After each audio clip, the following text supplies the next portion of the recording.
Hello, I'm happy to have you join me here today. I'm Dr. Prudence Hall. My field is obstetrics and gynecology, but for the last 3 decades, it's been exclusively menopausal hormones for women. I'd like to share with you today one of my clients that I see. Her name is Sharron, and she's been my patient for about 6 years. She came to me when she was 46, telling me, Prudence, things are not going well with me in my life. And as she talked, she described things like increasing fights with her husband. Her husband was saying that she was forgetting things and she was, unhappy and that he couldn't do anything right. And in exploring that with her, I asked if this was true. And she said, I'm not myself, Prudence. I'm not myself. I feel irritable. And I think in part that's because I'm not sleeping. I'm waking up at 2 o'clock in the morning and I'm vacuuming the house because I can't go back to sleep, or I'm just not myself, and I'm more depressed. And as I explored further, she said that she had lost weight initially when she was in her late 30s, and she was so happy to be back at her 135 pounds, but now she was 148. And that really bothered me because she had been at 135 for a long time. And she was unhappy about that. She said, I'm losing who I am. I'm starting to look like my mother. I have bags under my eyes and my hair is thinning, and I'm too young for this. I'm really too young for this. So when I explored more of her symptoms, it turned out she had also a kind of, I would say, a loss of who she was. Because she said, I volunteer, I take care of my 3 children, I also have part-time work as a bookkeeper, and the brain isn't tracking. I can't remember where I'm supposed to be. I'm writing everything down in my phone. I'm setting alarms for it. And so when my husband says that I'm not showing up where I'm supposed to show up, I'm afraid that I'm developing Alzheimer's disease. I mean, that something is seriously wrong. Could I have a brain tumor? Well, these are very common symptoms that a lot of women have, and they also have hot flashes, and they also have this sense of I would say, deep unrest, kind of like an engine is going on inside them, kind of like, and they can never kind of relax and feel peaceful inside. So this was some of the symptoms that Sharron presented to me. And when I looked at her hormones, which I do with every patient at every consult, I saw that her estradiol level was 61, and her follicle stimulating hormone, which is a pituitary hormone, was 16. This is a classic level of perimenopause. When that follicle stimulating hormone, which manages our ovarian amount of hormones that we have, when that rises above 20, that's menopause. And at 16, she's almost in menopause. And I was not surprised that at this younger age, she was in really approaching menopause. I would say within the next 6 months, she would be in full-blown menopause if we didn't intervene, because menopause really starts around 44 to 48. And a lot of times it starts much younger. So she was in that 5 years before menopause actually, hit her strong, but her symptoms were very classic for menopause. We also looked at her adrenal hormones. Now, those are the hormones that are stress, fight and flight hormones. And they sit back on the kidneys, 2 little glands just about the size of the ovaries, and they pour out hormones when we're stressed. So I talked with Sharron about her stress, and she was feeling financial stress. This was, I would say it's very common with women to start feeling a lot of stress around menopause.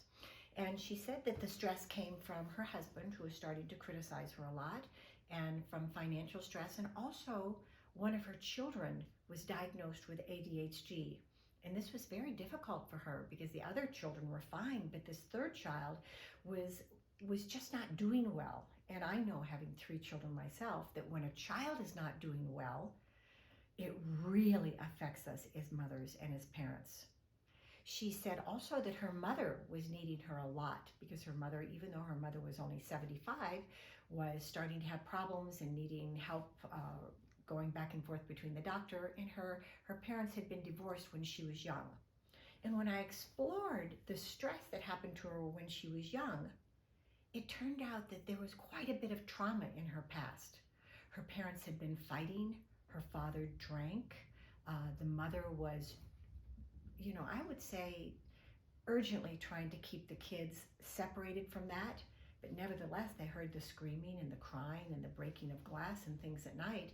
And she told me that it felt like she was a little bit in a war zone, which her parents had been in when they were in World War II. So it was really a stress like that for her.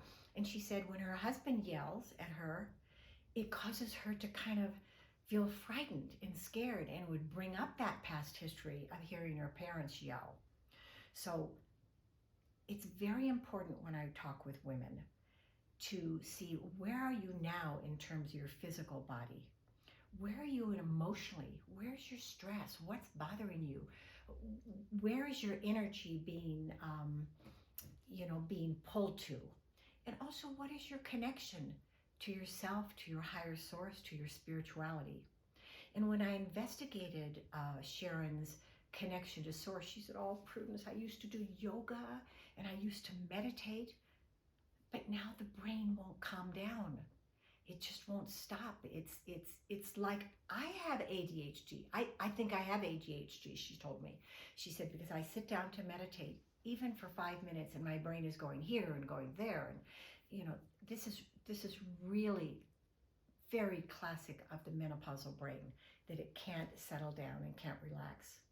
So we looked at her adrenals and we went into some of the stress she's experiencing, and I actually referred her to one of the excellent, kind, very compassionate stress healers that I work with. And this person, Hazel Carter, has worked with me in the past, because I always interview and get to know people that I refer my clients to. And when I went in to talk with her, I said, no, I haven't had any stress. I just want to meet you. She said, "Well, as a doctor, I can't imagine that you don't have stress." And it's like, I worked with her for a year, really resolving and understanding the stresses I had faced. So I encourage my patients to get to know themselves, to get to understand who are they, what's bothering them, what do we need to work on, do we need referrals, and of course, balancing the hormones back to youthful levels. I also looked at the D3. That's the sunshine hormone. As the sun hits the skin, it creates a wonderful hormone that lowers breast cancer, helps to prevent dementia, lowers colon cancer, and also builds our immunity. And during COVID, people who had good levels and abundant levels of D3 had much better success in fighting off the virus, because D3, the hormone of the sunshine, builds our immune system. Then I looked at her sugar levels. Low estrogen, high sugar. It's not just our diet as a cause of why we have high sugar or prediabetes or diabetes. It's not just our diet and exercise as to why we can't lose weight. Really, the sugar level is very involved in those. So I would say probably 75% of the women that I see present with high blood sugars. And the number I look at, or the marker I look at, that is called the hemoglobin A1C. And it's a 4-month marker for how much damage do I have in my body due to sugar. Now, Sharron was at 5.8. 5.8 is prediabetes. And she was very worried about diabetes because her grandparents had diabetes, and one of her sisters had developed type 2 diabetes, her older sister. So Sharron was right there where she was in the pre-diabetic range. And I knew that we could help correct that by balancing her hormones back to youthful levels, and also by, looking at lifestyle, looking at what she was eating. And when I explored with Sharron what she was eating cereal in the morning. And then she was craving sugar during the day. It was not uncommon for her to eat pizza at night, because the kids loved pizza, so she would order that and the kids would be happy. She also had a fair amount of pasta and rice and potatoes. She said, I just feel like I need that food. It's kind of comfort food for me, and I'm really in such a really bad state right now that I'm gravitating towards those foods. She said, I think I'm addicted to sugar. This is very common with my patients that I see in perimenopause and menopause. So when your hormones are imbalanced, diseases arise. And those diseases would be diabetes, all the arthritides and inflammatory diseases. It's Alzheimer's disease because low estrogen, higher Alzheimer's and dementia. It's heart disease. The most common cause of death in women is a heart attack. When I looked at Sharron's cholesterol, she was shocked. She said, Prudence, it's always been perfect. And now her cholesterol had crept up to a total cholesterol of 143. And her LDL, the lousy LDL cholesterol, was at 137. So we were worried about it because her HDL, which is generally the good cholesterol, was low. It had fallen from prior levels that were, she described them as 62, 58, down to 48. I also looked at her ApoB. Now an ApoB is a marker of increased heart disease. So when I look at the total cholesterol, it goes total cholesterol, HDL, LDL, and then we look at the small dense particles, and those small dense particles were rising. So in looking at Sharron as a whole, she had low adrenals. That would be her adrenal stress hormone. She had low estrogen. Her testosterone level was 7. Now, 7 is very low.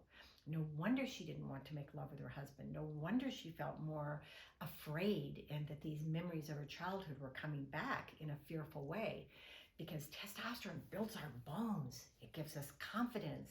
It builds muscle mass so we stay looking youthful and we can lift the plates out of the dishwasher and put them into the high shelf above us. And lots of women tell me they have difficulty doing these normal activities in their life because they're losing their muscle mass. And definitely testosterone runs the sex drive. So a good level in my book would be 40 to maybe 70 for a testosterone level, and her level was 7. So I explained everything to Sharron. She wanted to try the bioidentical hormones, and I use 5 different methods. The 2 methods I start with are bioidentical hormone creams or bioidentical hormone patches. She elected to do the creams because she's allergic to adhesive. And we started her on estrogen, testosterone, and a progesterone capsule. So that was how I treated her ovarian hormones. I put her on the adrenal hormones that she was missing, and she was missing 3 adrenal hormones. She had very low DHEA. She also had low pregnenolone and low cortisol. So I replaced all of those with one of my supplements that I make called Super Adrenal, but you can also replace it just by getting DHEA, pregnenolone, and a good sort of cortisol complex that supports the adrenals. Her D3 was extremely low. It was 22. Now, some patients will say that 22 is normal. And it's like, well, there's a difference between normal and ideal. So when I look at hormones, I'm always striving to bring those hormones back to youthful, ideal levels, because youthful hormones creates youthful physiology. And by that, I mean a youthful body structure and a mental structure that's youthful. So I replaced her D3, her adrenals, her ovarian hormones, and I started talking to her about diet. So a plant-based diet is the diet that I usually, and I would say most frequently, recommend, with healthy oils and some animal protein that's pasture-raised if people choose to do that, or else plant-based protein. And at the end, Sharron was hopeful. I mean, nothing had changed except how she was viewing herself. Before, she said, "This is the end. I feel hopeless. I feel like I don't even know what's happening to me at this young age." And now she told me, she said, "I know what's happening. There's a reason for this. And this is a reason that we could fix." And she was really hopeful.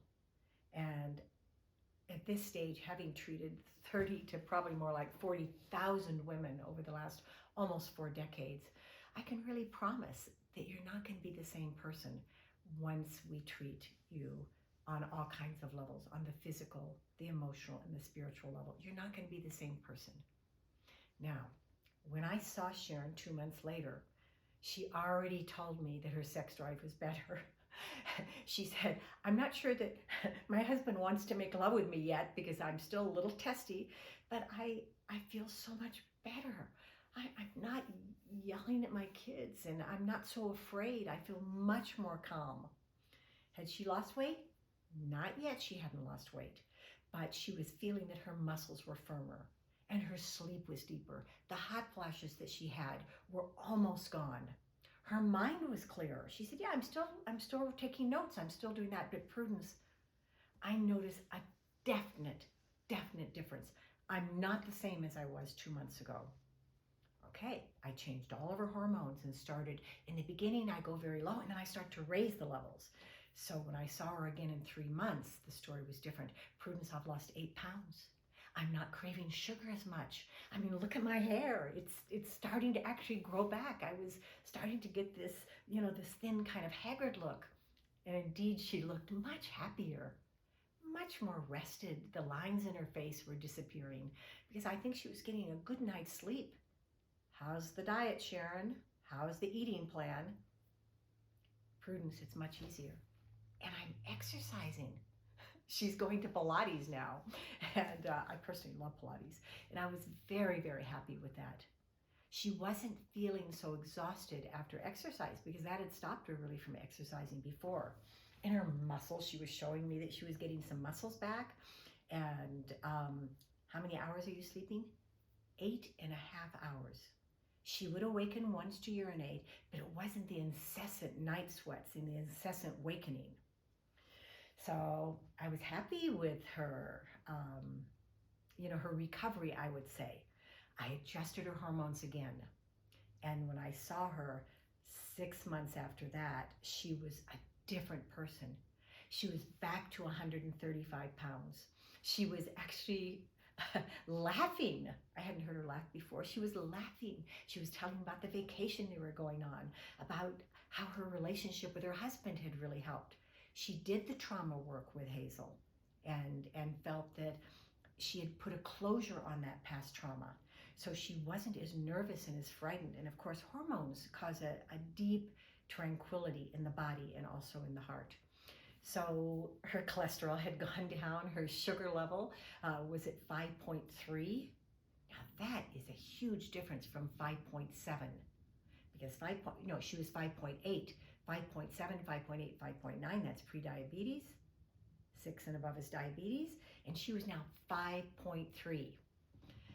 That meant that she had decreased the damage in her body by 100 times. Because for each 0.1 that you go up or 0.1 that you go down, you worsen or improve 20 times. So this was a different woman I was talking to. It was a woman who had confidence in herself. And in part, that's from the testosterone and the estradiol and her adrenal hormones, which were now normal. Her testosterone was at 48. She was happy with that. She had a sex drive. Sex no longer hurt with her husband. She was no longer pushing him away emotionally because as she softened and smiled and complimented him for what he was doing, he fell in love with her again. And it was really, this is in a way a love story. A love story of a woman who cared about herself and her family and her life enough to say, I'm going to resolve this. I'm not going to let this happen to me. I'm going to do whatever I can to really create a life that's a passionate life and a life of meaning and a life of giving and being in service. So the family felt reunited. The children would laugh at her, and rather than getting upset, she would just laugh with them. And things seemed to just be flowing in a very beautiful way. And this is one of the possibilities for you. It's a possibility that is real, that's easily resolved. Women say, oh, it sounds so complex. I'm in such a deep hole that I don't even know how to dig out of this. And it's like, hey, we're a search and rescue team. We're going to dig you right out of that. and teach you how to dig yourself out of little things when things start to go wrong. Because this is the journey of becoming a woman who is wise about herself, who is in action, who is loving, not only to her family, but to herself, and a woman who knows we can take charge, just like we take charge of our careers and our family and the lives of all of the people that we touch. This is a call for you to take control of your life and to really be good to yourself and loving to yourself, as though you were the little child that needs help. You know, treating yourself like a little child and being loving to yourself. So Sharron is a very different person today. And this has now been about 1.5 years ago that I first saw her. But every day I see 2 or 3 new patients, and every day there's more light, there's more love in the world, there's more happiness. And that's really my goal, to bring more love and more light in any way that I possibly can. And hormones are a very important tool that I use for that. Thank you for joining me.